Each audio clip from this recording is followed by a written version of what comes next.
Так, ми за хвилинку почнемо. Я вже начебто вийшла в етер, але я зараз перевірю, чи працює посилання на іншому цьому каналі. Хвилинку.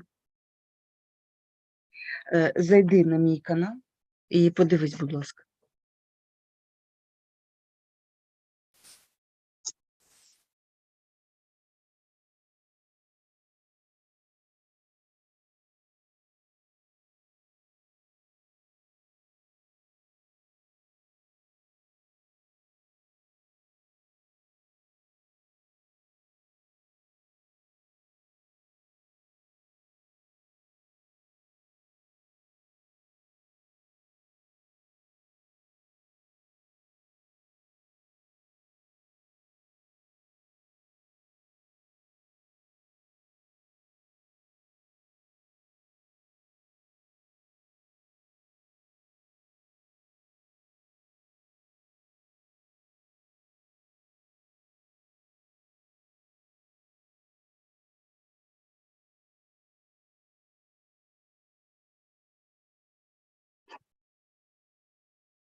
Трансляція є, але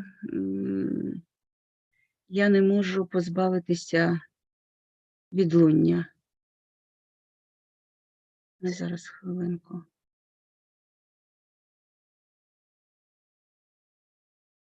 Можливо, так. Окей. Боже, ну що ж таке в мене з цим відео? Ну, добре. Тоді відлуння є. Боже, ну що ж таке? Я перепрошую. Все, я побачила.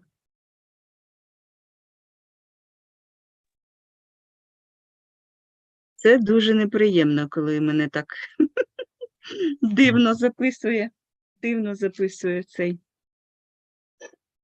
Окей, ну тоді ми вітаємося. Тобто я українською, я ще для наших глядачів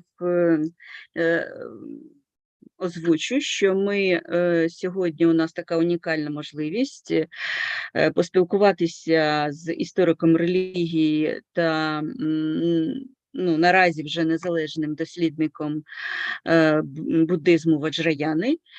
І ми сьогодні будемо спілкуватися українською. Пан Андрій буде нам перекладати англійською, для того, щоб усім було зрозуміло. Якщо хтось там випадково або заплановано прийде на нашу трансляцію, у нього буде можливість відразу зрозуміти, про що йдеться, і, можливо, поставити якісь запитання.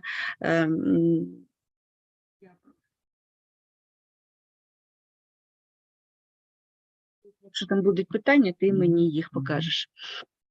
Отже, вітаю усіх. І сьогодні у нас тема «Академічні дослідження Ваджраяни». Ви будете перекладати? Так, так. Для того, щоб наш гість був в курсі всіх справ. Добре. Okay. Greetings to everyone. Thank you for joining. We heartily welcome Dr. Urban Hammar, who is independent researcher of Vajrayana Buddhism and in history of religions, lecturer of Tibetan language at Stockholm University, who offered his dissertation on Vajrayana Buddhism and agreed to join this meeting to share with us his expertise and knowledge in the area. Our main language will be Ukrainian, but for those who join, we will offer a translation in English as well. And I think it's time already to start our meeting. So good luck to us all. Okay. And welcome.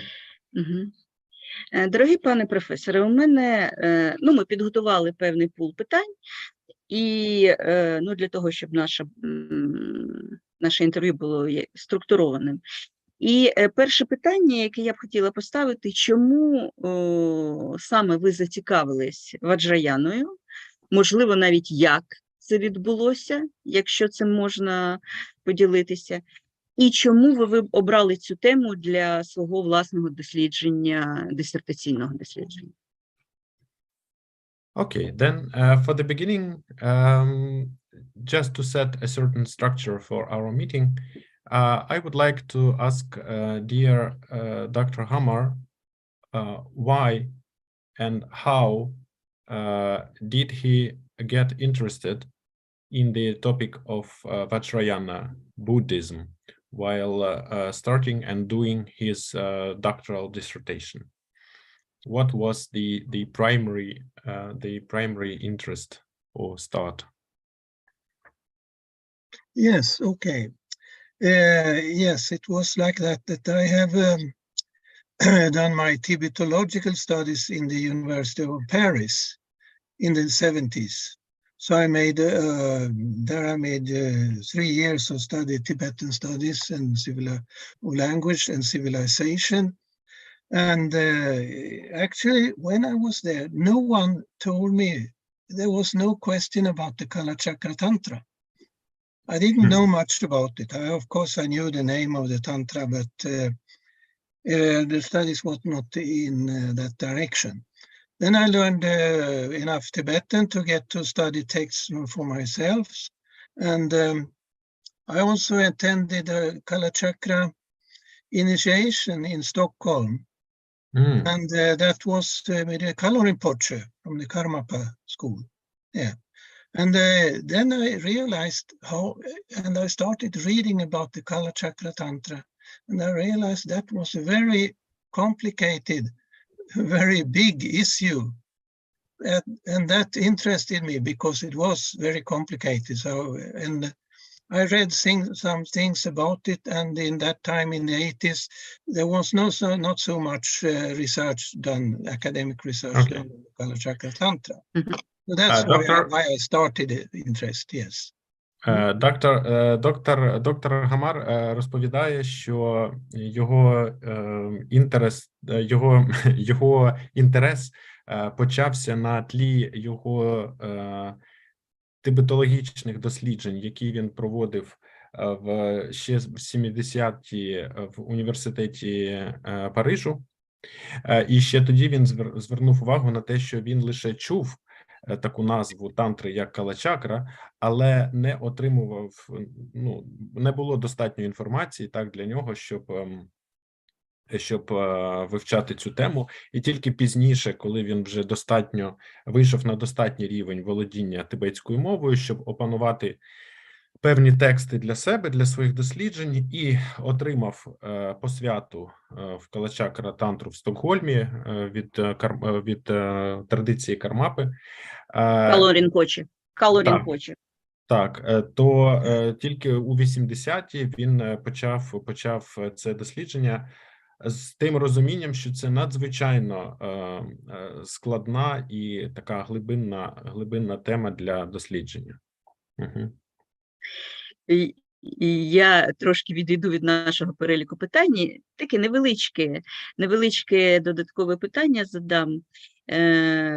Якщо ми торкнулися саме Kālacakra, щоб не те, що коротенько розповісти, а щоб кратка відповідь.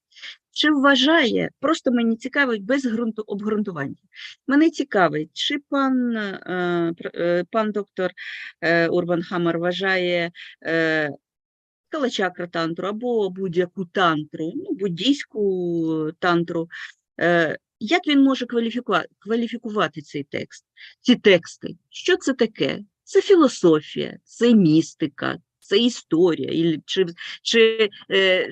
це якась інженерна розробка? Отак, одним словом, можна дати таку відповідь? Okay, and here another question comes.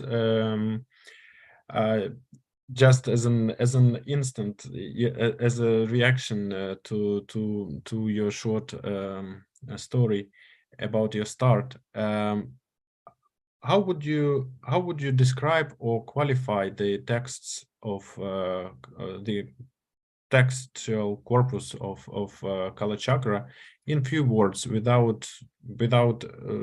elaborating argumentation, just to name it? Is it philosophy? Is it religion? Is it mysticism, or history, or even some kind of engineering? What your main impression would be? Oh, well, I think that the Kālacakra Tantra texts are, of course, they are written in Sanskrit, and I have studied Sanskrit both in Paris and in Uppsala University. So my main language of the study of Kālacakra has been Sanskrit, not Tibetan. Mm-hmm. I consulted some Tibetan commentaries, but mainly it's the original Sanskrit text.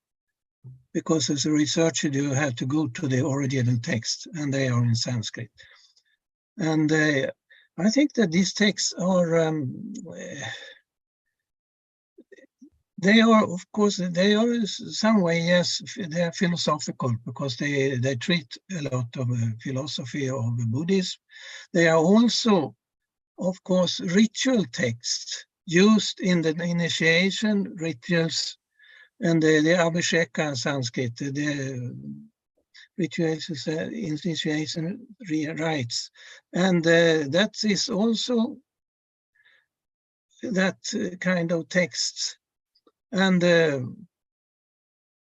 of course, there is the origin. I mean, they are treating with a certain time in India. It must have been after the Muslim age, because Muhammad is mentioned in Baghdad and so on. So it should be it's not actually really clear when they were written. In the 9th, 10th century, they appeared in Tibet in the 11th century. So that's why when they came to Tibet. And so they're both sort of philosophical, ritual, and really religious texts. Yes. Thank you. Відповідь буде такою, що почати слід з того, що для вивчення цих текстів потрібен не стільки буддійська мова потрібна, скільки санскрит, тому що вони, в принципі, на санскриті доступні. І для цього доктор Hammar також вивчав санскрит, так, тому що будь-яке дослідження, особливо в цій площині царині, воно має працювати з першоджерелами, перш за все. Так? І на його думку, можна дійсно зауважити, що ці тексти мають філософський характер, і також певний такий ритуальний характер, коли це стосується чину посвяти, того, що на санскриті називається абхішека. Так, і ми можемо собі, скажімо так, реконструювати, що вони були написані на санскриті в 9-10 столітті, вже після того, як відбулась так зустріч, скажімо, з мусульманською культурою, але в Тибеті і тибетською вони вже з'являються в 11 столітті.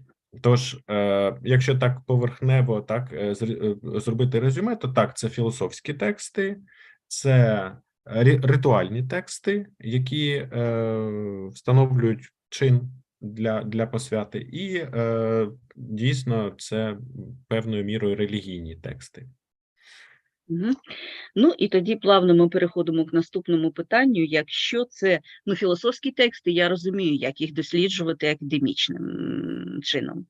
А якщо це ритуальні тексти, навіть не просто релігійно-історичні чи світоглядні, а ритуальні тексти, чи взагалі оця частина, рівень, скажімо так, оцей ритуальний рівень, взагалі він досяжний для академічного дослідження. Як вважає пан доктор? Thank you for your answer. And then another question would be if we more or less clearly understand how to study philosophical texts academically. Then when we come to the level, if we may call it level of ritual practice, is this level available or attainable at all by our academic endeavors, so to say, and how to study this level?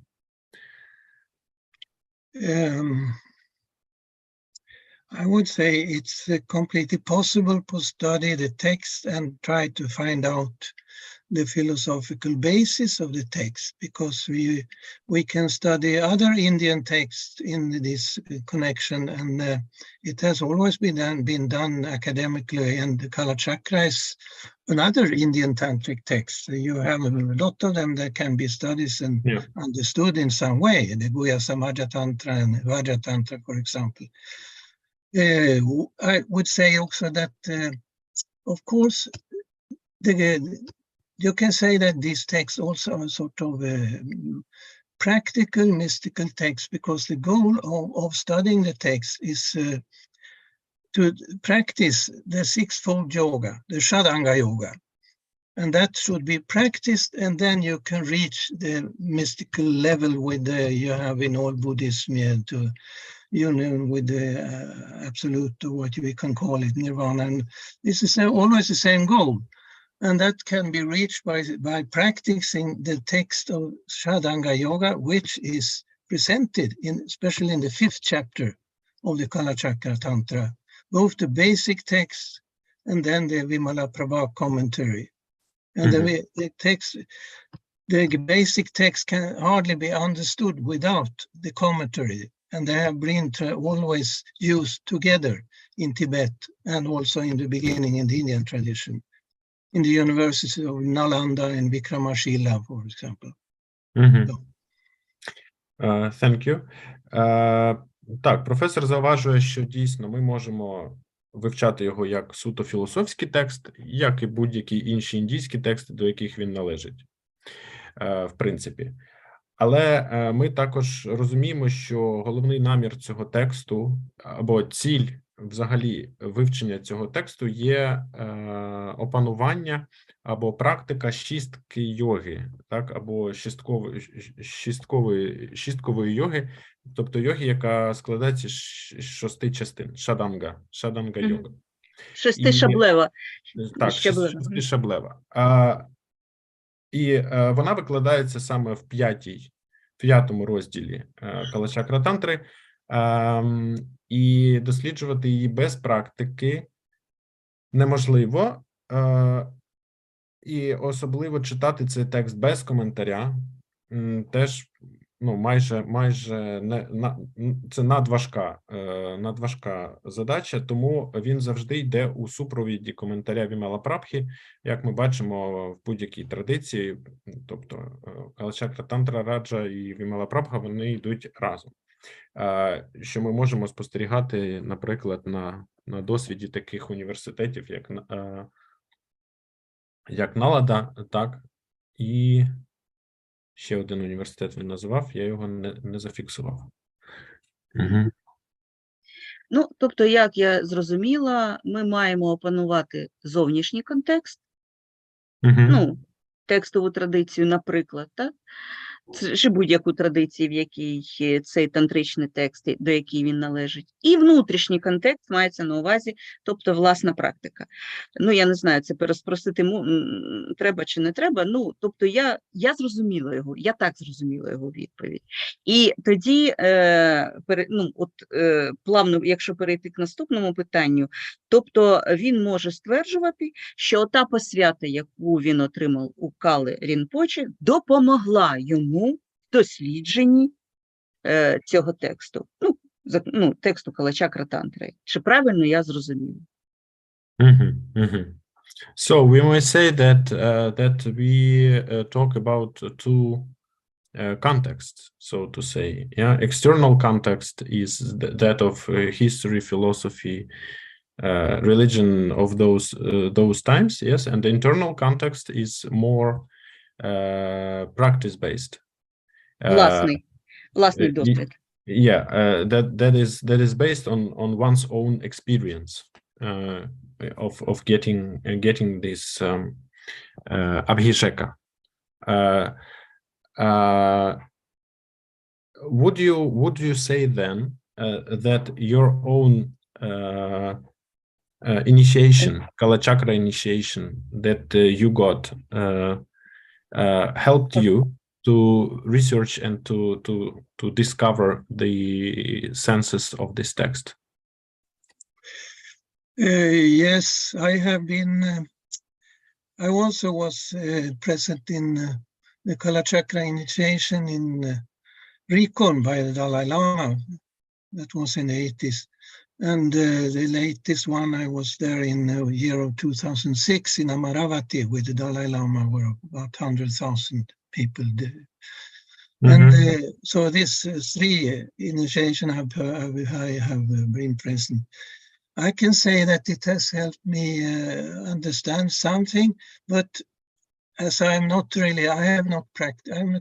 that I have practiced the Kālacakra Tantra. So these levels on a personal level, if you get how much, what you could call it enlightened and so in the Buddhism, this I think it's not really possible to reach with academic studies. We can study the exterior forms and all the philosophical background and all these things, but the personal level is not really hardly possible to understand in an academic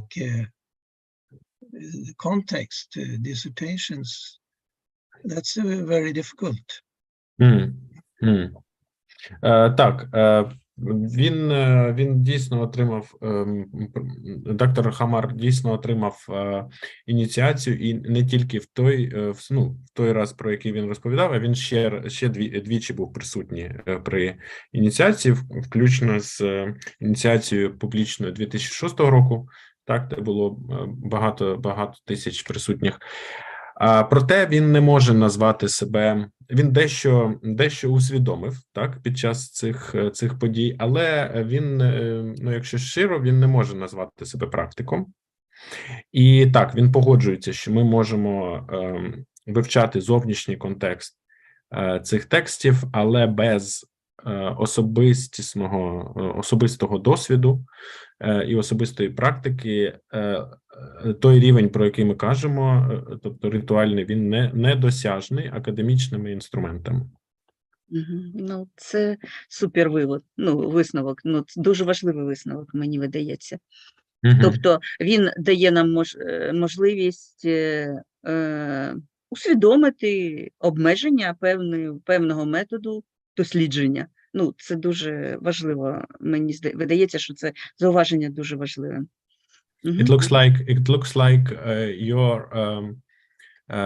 commentary on that is a very important conclusion that might lead to another one, that our investigations are limited in certain respect. If you take academic approach. Yes, they are limited as all academic research. It's not really possible to go to these levels, but you can of course try to understand the philosophical background and all what these concepts means in a more or less theoretical way, yes. And actually, how you get to, for actually, when you get to this, I said as the for sixfold yoga, if you practice that for many years, then you have experiences that well, you have to do that personally. That is not why I cannot write about that in an academic way. That's not possible. It's an experience that you use, and you become a practitioner of Kālacakra and very advanced. I think there are people who are doing that, and that's very good. But the academic way that we use in universities, it's very difficult to treat these experiences. Так, пані Олено, він погоджується з цим, і дійсно академічний підхід, він обмежується вивченням саме філософського контексту. Ми можемо дещо так абстрактно зрозуміти концепції, які вживаються, так, зв'язки між ними, скласти собі таке певне уявлення. Але, по-перше, це ніяк не призведе нас до самої практики, про яку ми кажемо, так, цієї йоги, шестишаблевої йоги. А по-друге, якщо ми практикуємо, то це, ми ніяк не можемо додати це до наших академічних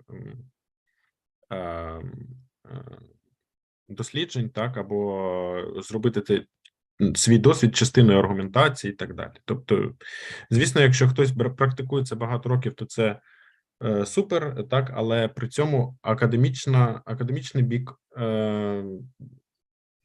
цієї справи, він буде залишатись обмеженим, тому що такий досвід, такому досвіду немає місця в науці, скажімо. В науці, так.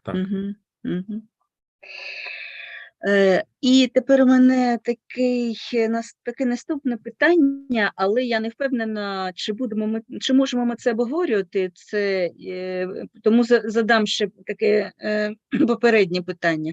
Чи можемо ми звернутися, тобто чи можу я до нього звернутися з приводу самого тексту? Неважливо, можливо, Kālacakra тантра, якщо він цей текст знає краще. Тобто я б хотіла запитати його з приводу самого тексту, мається на увазі самої мови. Вона якась особлива, він якось може це прокоментувати. Якщо в нього є можливість і бажання це прокоментувати. То краще почати з цього вступного такого питання. Так. There is one more question, but Olena hesitates whether she can she may address you with this question. For this reason, there is introductory one.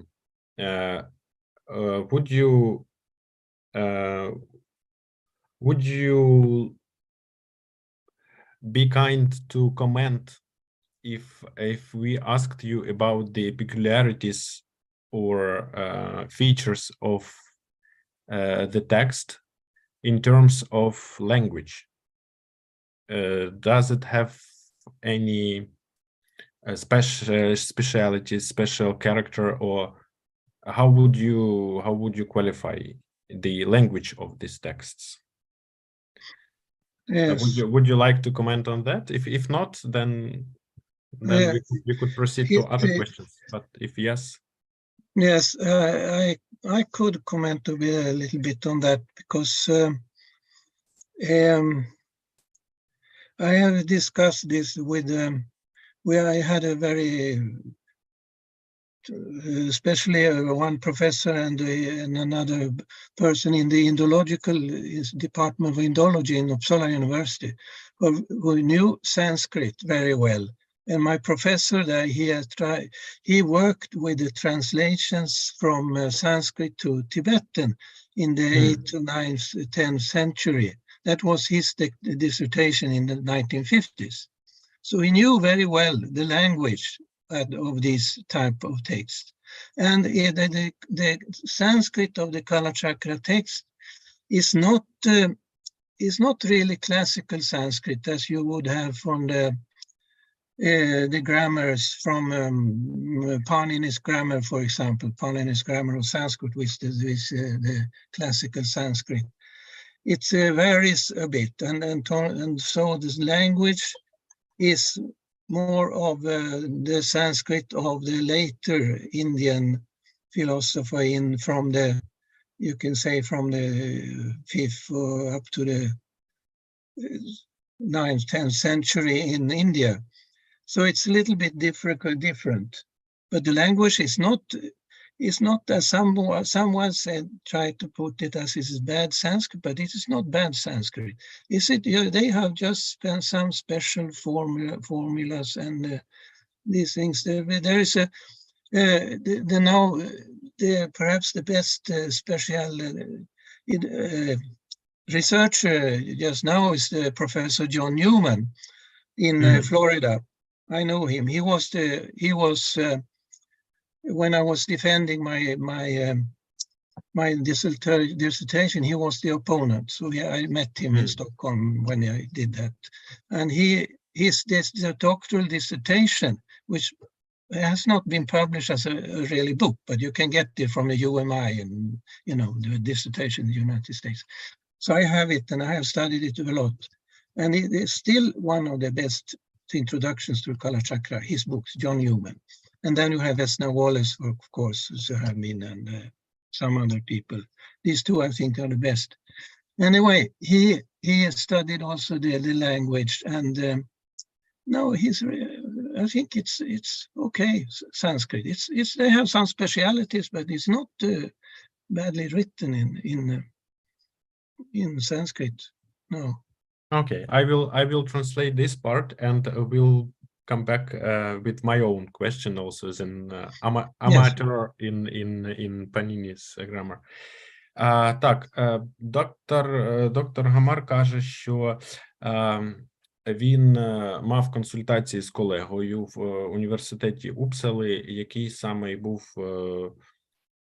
є дослідником і захищав дисертацію в напрямку перекладів, санскрито-тибетських перекладів саме тих часів, там 9, 10, 11 століття. Він консультувався з ним, і вони дійшли висновку, що дійсно це не можна сказати, що це класичний санскрит, так, який витримує всі вимоги традиції Паніні, так, і до якого можна просто так підступитись, скажімо. В той самий час він каже, що з цієї точки зору можуть допомогти надбання, так, і напрацювання Джона Ньюмана, який, до речі, був опонентом доктора Гамара під час захисту в Стокгольмі. І хоча дисертація доктора Ньюмана і не була опублікована як окреме видання, проте вона доступна і залишається однією з найкращих для вступу в це питання. І водночас слід зауважити, що це не про те, що це поганий санскрит або хибний санскрит, як деякі кажуть. Це просто, скажімо, така форма, так, санскриту не класична. Thank you. And then another question of mine is that reading these texts, we cannot say that the author or the commentator are not acquainted with the categories of traditional grammar. They still use abbreviations and terminology that is taken from that grammar, actually. So they are not ignorant. No, they are not ignorant. Yeah, and if they do this consciously, for what reason? I mean, why would a person who knows perfectly classical grammar would not use it? What would be the reason?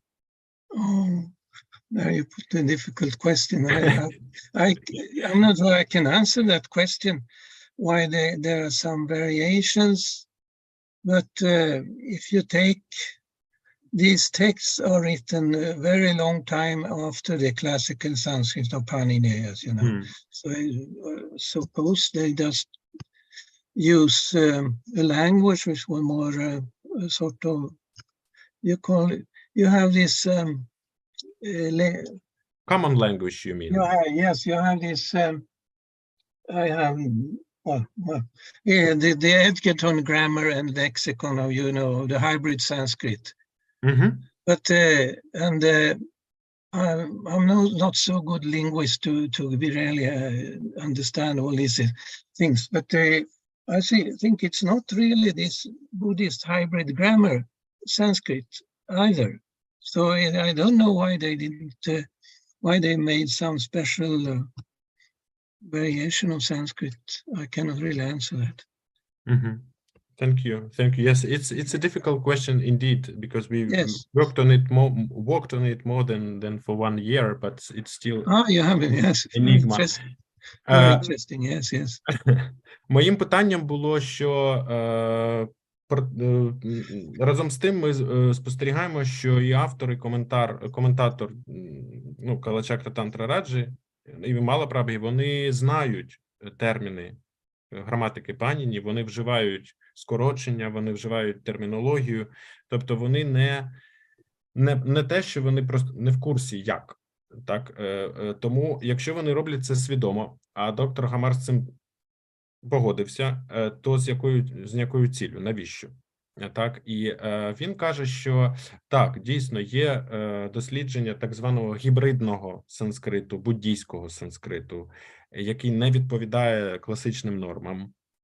Але в нашому випадку це радше можна пояснити, що час з тих пір з класичного санскриту пройшов великий, і оточення вже спілкувалося іншою мовою. Тобто ці тексти, вони, як це сказати, належать і спрямовані до людей, які просто вже розмовляли такою формою мови.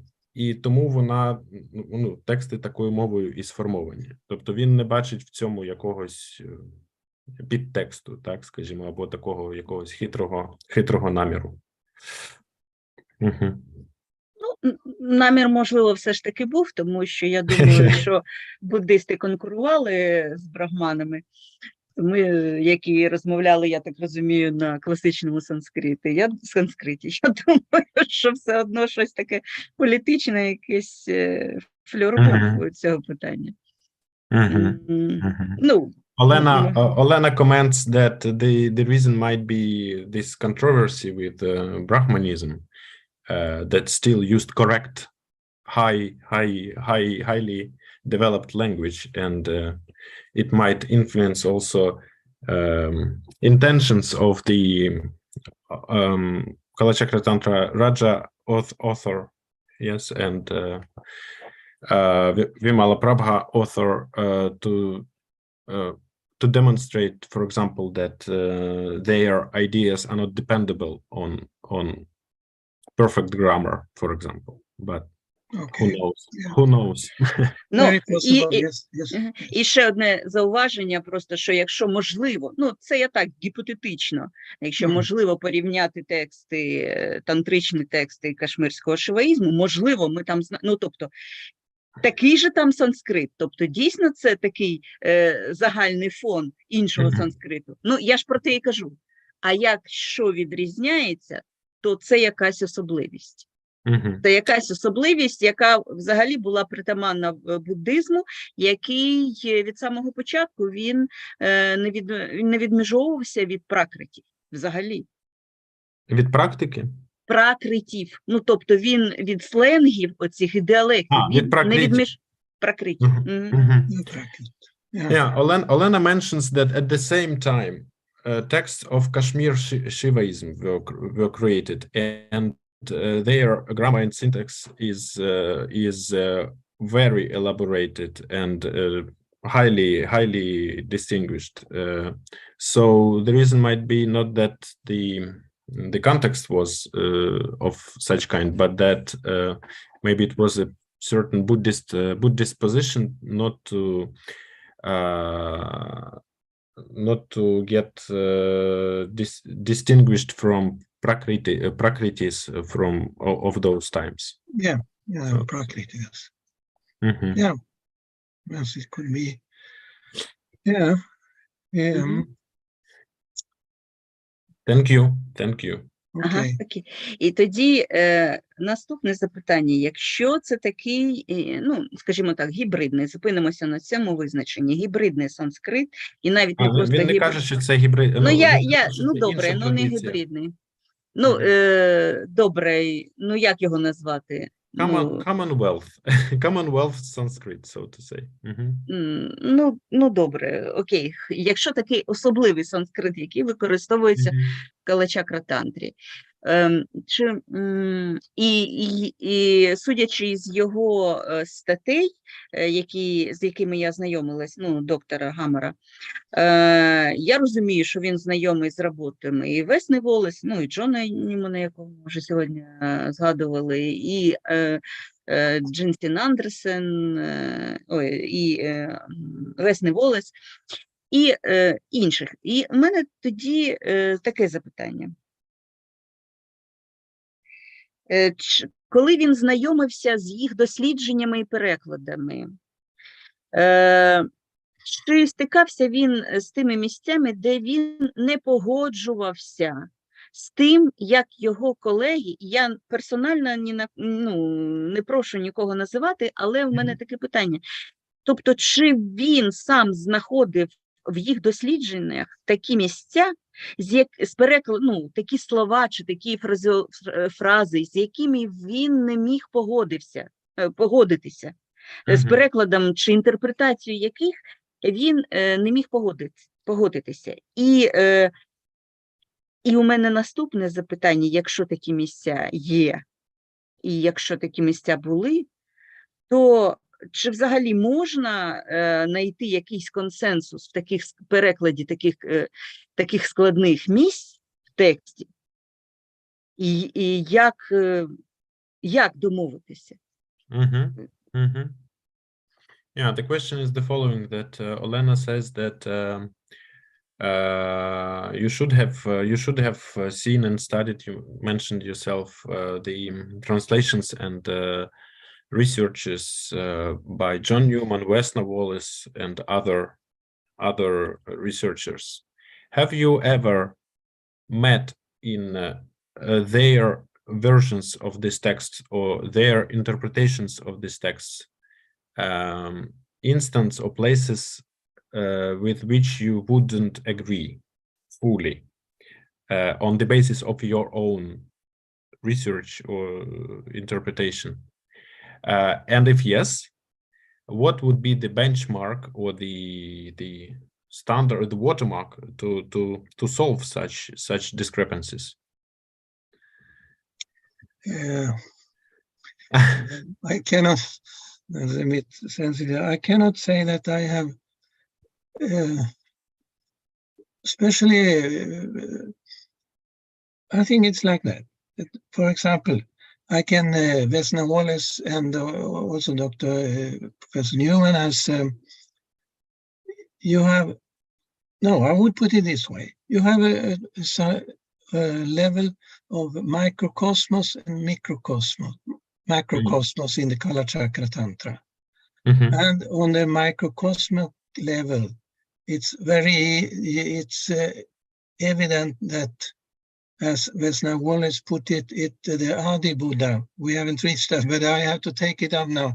The Ādibuddha concept is, of course, the state of mind, or state when you can reach a sort of enlightenment, or you can call it the unity and the shunyata, the voidness, and the Tathāgata Garbha, as we have talked about that another place.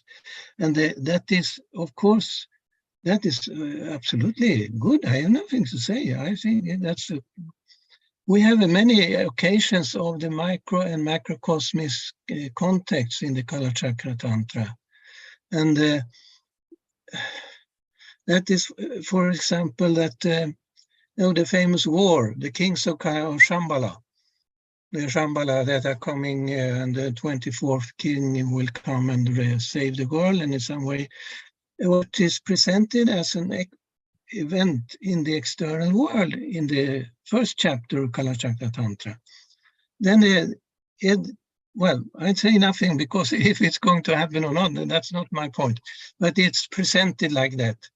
And then in the second chapter, verse 92, it's presented as the way of inner development. You reach the enlightenment with it's described as the war, the final war of the Shambhala and the king who is coming. That is actually in yourself. That is your internal evolution, spiritually, what you can say. So there are very clear these two levels in the Kālacakra Tantra. And that's why I think that what I've seen, for example, for the Ādibuddha concept, it is a concept when you read all these examples that I have in my dissertation, you get a sort of idea, perhaps anyway, it's sort of very close to the Hindu concept of Brahman and the absolute and everything that is beyond everything, and something beyond. And that is perhaps a principle that also exists in the Kālacakra Tantra. So the microcosmos and macrocosmos, these levels. Thank you. Позиція доктора Гаммара наступна, що він почав з трошки іншої перспективи відповіді на це питання, не з точки зору позиції дослідників, а з точки зору контекстів тексту. І він каже, що ми можемо звернути увагу принаймні на два контексти. Це макрокосмічний, мікрокосмічний. І якщо брати позицію Весни Волес, яка прийнятна, так, і має своє право, вона більше на макрокосмічному рівні, коли Ādibuddha так сприймається як певний такий ментальний стан, який можна, скажімо, переслідувати і займати, і так далі. І це тоді називається і Татхагата Гарбхою, так, на макрокосмічному рівні. Тобто те, куди можна, скажімо, піднятись, так, або завдяки освітленню і так далі. Проте він каже, що можна звернути увагу і на наступне, що, наприклад, є приклад, коли в першому розділі описується війна царів, так, Шамбали, яка призводить до катаклізму і так далі. І в той же самий час в другому розділі, а саме в шлоці 92, у вірші 92, те саме тлумачиться вже з точки зору внутрішнього духовного, внутрішньої духовної динаміки. Не як історична подія або прогностична подія, так, а як щось, що відбувається в психіці. Він не вживав слово психіка, це просто я так розумів, внутрішньо. І він каже, хто зна, можливо, Ādibuddha може тлумачитись і як щось аналогічне концепції Брахмана, так, в індуїстській традиції. Можливо, це щось, що можна віднаходити внутрішнім чином. Все залежить від того, в якому контексті ми працюємо з цим текстом. Макрокосмічному або мікрокосмічному. Він каже про ці два, але ми знаємо, що, можливо, їх і більше. Угу. І в різних перспективах вони можуть бути. Так. Угу. Окей. Я зрозуміла. І тоді в мене, якщо ми вже перейшли до питання Ādibudhi,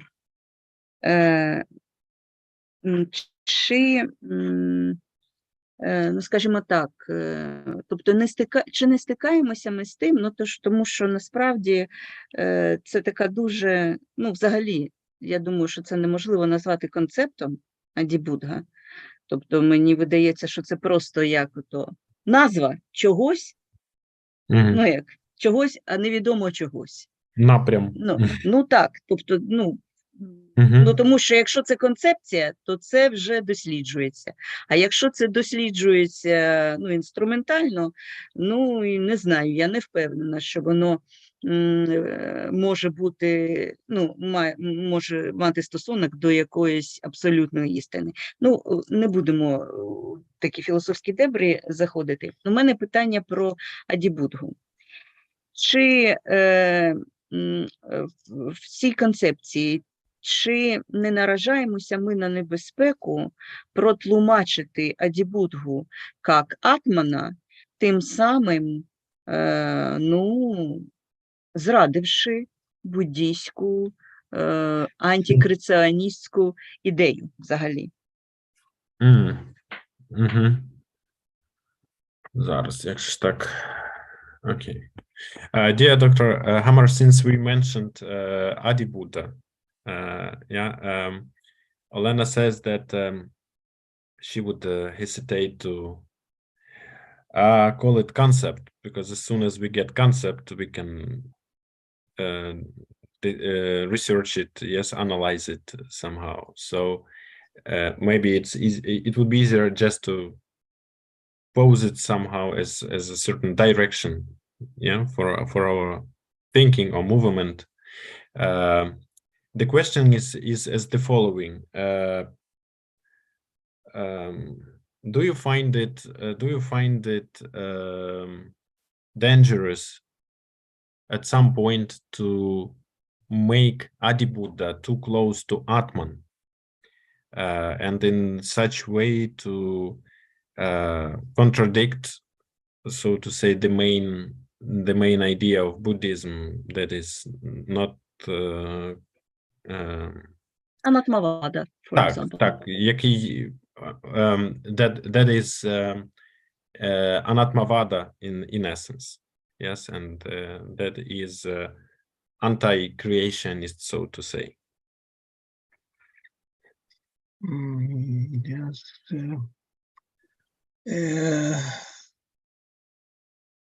First, I would like to say that this the Ādibuddha is still for me a question mark, and I cannot say that I understand it. After reading all these texts, I still cannot say if there is a sort of macrocosmic level or Atman. I don't think it should be exactly this. The Hindu concept does not apply really on this text. So it is something different, but what it is,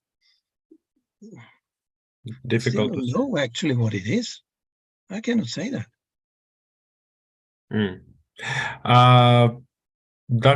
Доктор Гамар впевнений, що це не стосується індуїзьких концепцій, які відсутні, вони відсутні в цьому тексті, тому робити такий референс було б,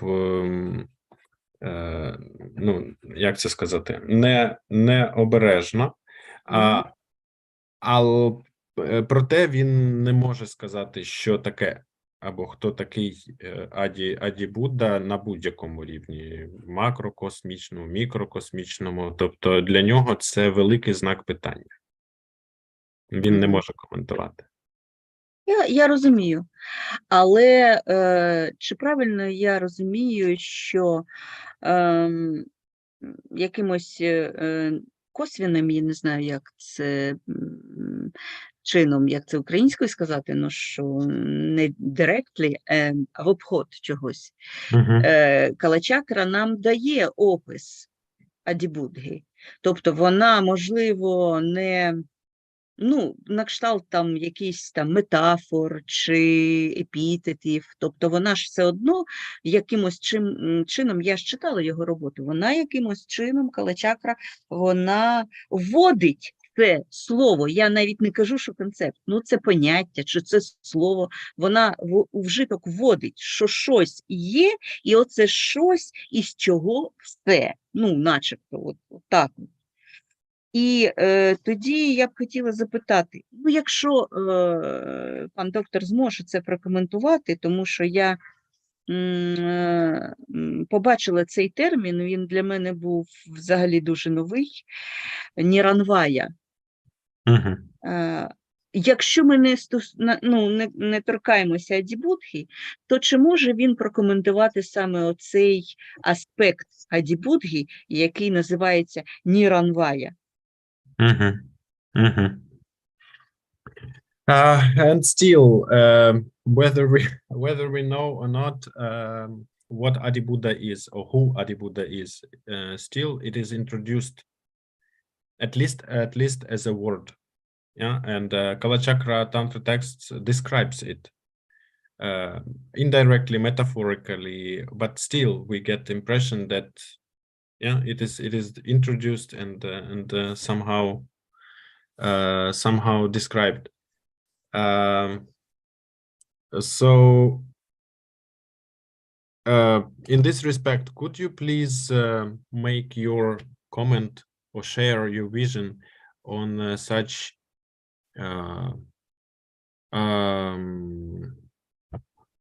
how would you say, quality or Aspect, maybe. Aspect of Ādibuddha as niranvaya? What would be your thoughts on that? Yes, of course. I saw this concept with niranvaya, which is can be without, where you have a causal connection, family, etc. And in Tibetan, it's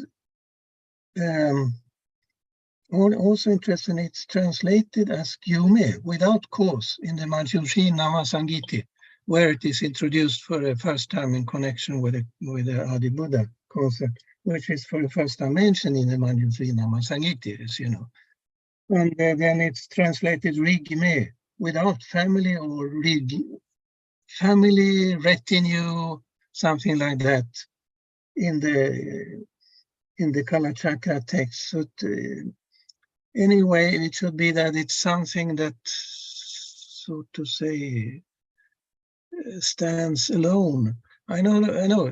I have as you know from my dissertation, I have also work with a sort of body, the four bodies of the Buddha, Svabhavikakaya, Shuddhakaya, etc. And also the Paramākshara concept. And of course, that is not, these concepts are not called Ādibuddha. But I tried to find out other reasonings about other sort of reasonings around these subjects. So that's where I found it about the four bodies and the Paramākshara. And the niranvaya, well, it's very difficult to say what it means. It's very difficult. I mean, there we can talk about these mystical level, or also almost the mysticism, and that's what it actually means. I mean, that's not possible really to tell from an academic point of view. So like this, I'm not really capable of telling that. I can also tell you, just as a parenthesis, that it's many years since I worked with this text and this dissertation. I'm also a historian, you know.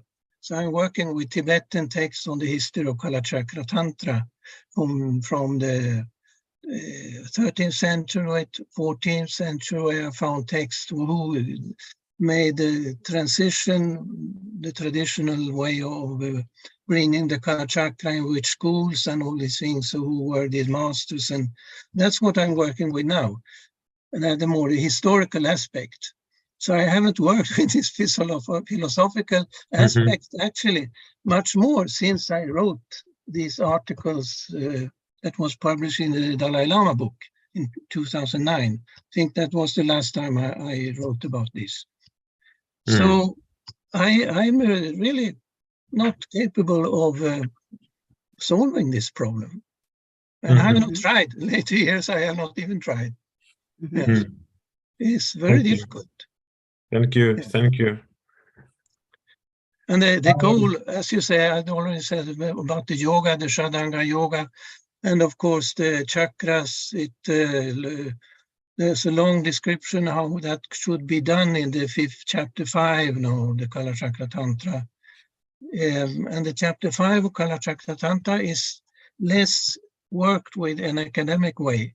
There's one dissertation from 1999, I think, Hartzell, is called Hartzell, if you know about that, who translated parts of the 5th chapter. But actually the 5th chapter is perhaps philosophically the most important, and it's not really been worked with so much. Wallace now produced a translation of the 4th chapter and the 2nd chapter, and Newman most part of the 1st chapter. So they are good, but the 5th chapter, none of them has translated anything from the 5th chapter as yet. Perhaps they're coming. And then there is the Indian man who has produced a new translation of the Kālacakra Tantra, as you know about. Niraj Kumar. I don't have the book, unfortunately. I haven't read the book. I've just seen it on the internet. Yeah. So I don't know what he's thinking. I don't know. But it should be interesting to read also. I will do it later. Thank you. Thank you. Його коментар буде наступним. Що якщо казати саме про цей епітет, так, niranvaya, то в санскриті ми можемо це тлумачити як той, який не пов'язаний причинно-наслідковим зв'язком, так, проте буквальне значення, воно передається тибетським. Якщо я правильно почув, рікме, так, тобто той, хто без нащадків, так, або без наслідків, скажімо, так, хто є відстороненим або навіть самотнім, так, от в такому сенсі, тобто не пов'язаним, не залученим. Ну, наскільки я зрозумів, так. І в той же самий час він каже, що через те, що цей термін він не зрозумілий, він і досліджував це трошки з іншого боку, а саме досліджуючи 4 тіла, так, і концепцію Парамакшари як альтернативи, альтернативні описання, хоча, якщо теж я вірно почув, вони не приписуються Ādibudді. Тому він каже, що, можливо, на якомусь містичному рівні можна було б зрозуміти, про що йдеться, проте він не вивчав це питання з тих пір, як зробив публікації статей в 2009 році, так, в збірці Далай-Лами, і нічого не може сказати, і зараз його інтерес більше в історичному напрямку, він досліджує рецепцію Калачакри в Тибеті, як ці думки передаються в різних школах, якими майстрами і так далі, починаються з 14 століття. Відповіддю на це питання, знову ж таки, був би практичний досвід через йогу, яка описується 5 розділом. Проте саме цієї причини 5 розділ, він і не в центрі уваги академіків. Ми бачимо, що є переклади 2-ї, 4-ї, 2-го, 4-го розділу, так, доктор Ньюман переклав 1-й розділ з коментарем, так, але 5-й розділ, він залишається поза увагою, саме тому, що він закритий, так, скажімо, для академічного підходу, можливо, там можна щось знайти. Ну і він коментує так, що продовжують з'являтися переклади. З останніх це переклад Нірадж Кумара, який він ще не бачив, але бачив, що він існує, було б цікаво теж ознайомитись. Ну, я лише прокоментую, і, можливо, це не для того, щоб там пан доктор якимось чином там нам звітував про це. Це не для цього, але просто я прокоментую, що мені видається, що саме niranvaya – це дуже такий важливий аспект, тому що якщо Ādibuddu порівнювати з шуньятою з одного боку, А з другого боку, шуньята, вона тлумачиться в Махаяні як, фактично через пратітя самотпаду, тобто через взаємозалежність. І тут же ми відкриваємо аспект в Ādibuddi, що він не має ні причини, ні наслідків, і взагалі він якийсь такий одинокий там десь, і він з цим аспектом дуже не пов'язаний, як це тавтологічно звучить, тобто, що до нього можна застосувати цей термін niranvaya. Тобто ми певним чином підходимо, як мені видається дуже важливо, ми підходимо до певного парадоксу, що він і niranvaya, і разом з тим і пратітя самутпада. Тобто я не кажу, що це якийсь в мене готове бачення, але мені видається, що в цьому аспекті криється якийсь дуже такий підхід. Ось чомусь у мене є така ілюзія, що все ж таки, можливо, це дуже велика ілюзія самообман, що все ж таки філософія може проникнути в цей 5-й розділ, якщо вона торкнеться оцих апорій, або парадоксів, або дихотомій. Тобто я погоджуюсь з сучасними дослідженнями, наприклад, Дугласа Дакварта, що дихотомії і їх дослідження, усвідомлення – це ключ до філософського розуміння тантри. Це я не знаю, як це перекласти, я стільки тут казалася. Ви разом з тим просто пропонуєте розширити поняття філософського. Все одно треба ж не перекласти, щоб воно було. Окей, добре. Це від тому мене, що, це від мене таке більше. Етично, так. Dear Dr. Hammar, thank you for your commentaries on that. Olena just wants to make some notices of her own. Not insisting, not at all, but just as thoughts that if we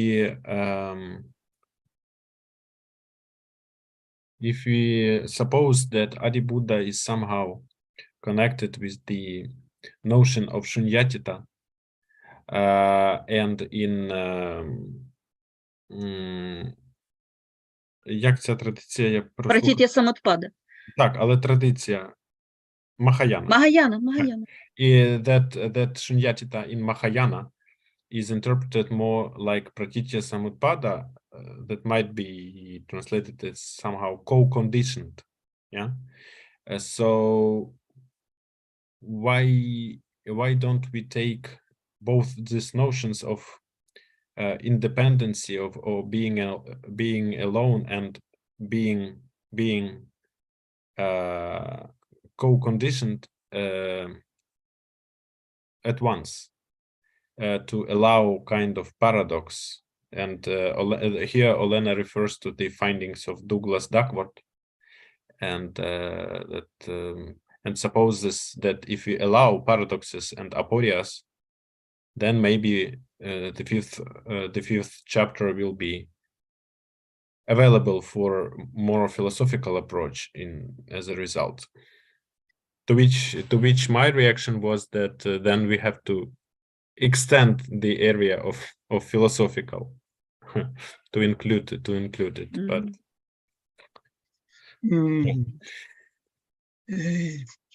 yes, you mean the sort of paradox of being involved and independent at the same time. Involved and independent. Yes, in a way, yes. I think it's the word of paradox is quite good, because it's not easy. I mean, it's not one way or another. I think perhaps there are different ways of looking at this, and then there could be some paradoxes that I'm not really, I've studied some philosophy, general philosophy, but not that I am not an expert in philosophy at all.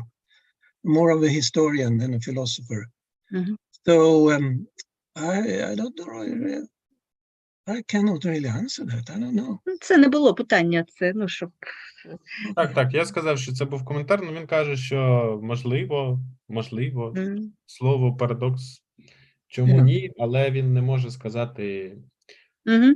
обґрунтовано з філософської точки зору, тому що не позиціонує себе як філософ, а більше займає історичну перспективу. Окей.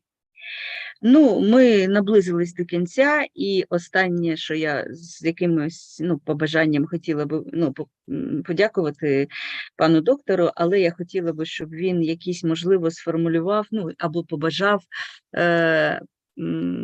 дослідникам, чи ті, які починають досліджувати Ваджраяну, чи, можливо, продовжують досліджувати. Якісь особливі побажання у пана доктора є для дослідників? Хай це буде в історичній перспективі. Якісь побажання для дослідників Ваджраяни? Dear Dr. Hammar, thank you for this time. Thank you for being with us. Just maybe the last comment or kind of question. Could you please share your wishes or maybe advices for those who just who are on the start in Vajrayana Buddhism studies? Oh, yes. What would be your advice, even from historical perspective? Yes. I think that if one starts study the Vajrayana Buddhism, one should be prepared that it is quite complicated. So it's not an easy study. That's the first thing. You have to learn and to study in a really good way. You should learn, of course, languages. Sanskrit is the most important, and Tibetan. Of course, you could study it otherwise also, but that's an advice to be able to read the text. It's not necessary to be able to speak Tibetan.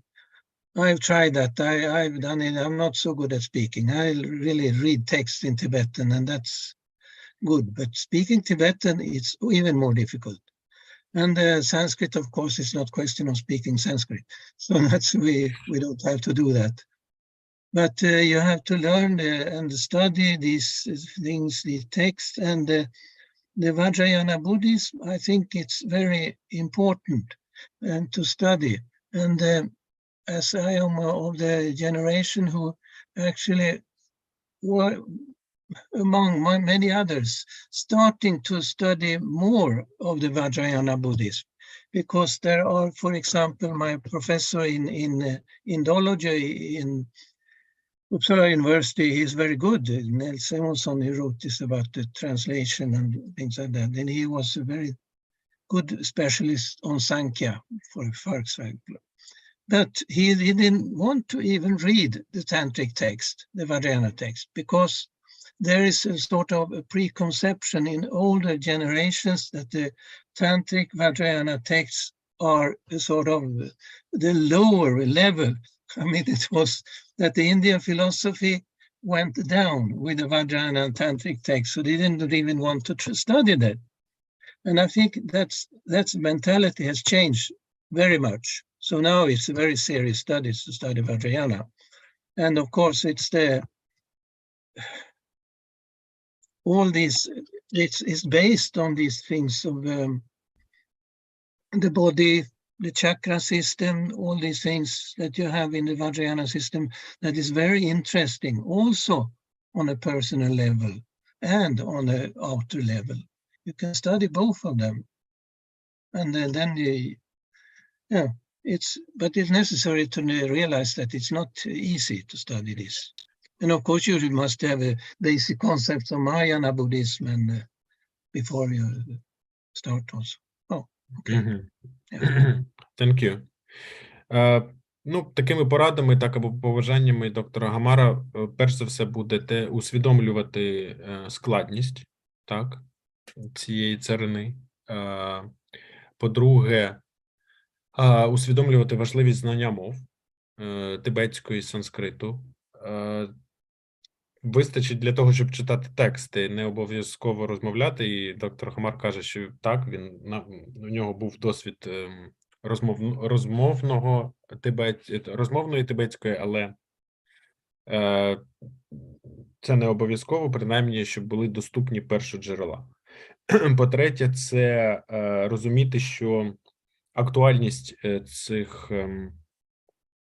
досліджень зростає, і попереднє покоління, яке було надзвичайно експертним і вагомим, воно було зосереджено більше на індійській філософії. Він навів приклад колеги, його професора індології в Упсала університеті, який був експертом по Сангхі і водночас просто відмовлявся читати тантрійські тексти, тому що було таке уявлення раніше, що тантра – це щось більш таке, якийсь більш низький рівень, ніж індійська філософія.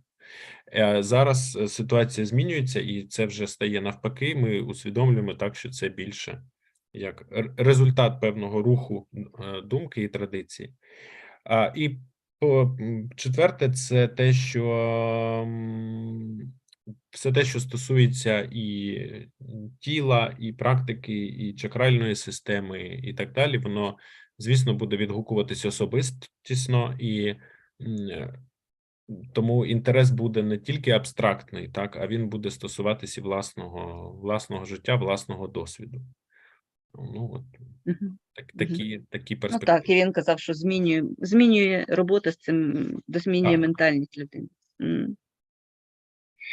Ми ще раз щиро дякуємо, бажаємо пану доктору здоров'я, натхнення та ще довгих років плідних досліджень. Thank you, dear Dr. Hammar. Best wishes to you. Be in good health for the many years of your future studies and investigations. Thank you for your time. Thank you very much. Yes, and thank you to you for letting me in to this discussion, interesting discussion. And I also hope that you will have a better future in Ukraine. Thank you. Thank you very much. Yes, so I hope that you will have a good future and independent future in Ukraine. Thank you. Thank you. Okay. Так, доктор Гамар поділяє наші побажання, теж бажає у майбутньому незалежності і гарного майбутнього для України. Так, він впевнений, що нам все вдасться. Дякую. До побачення. Thank you. Bye. Thank you. Goodbye.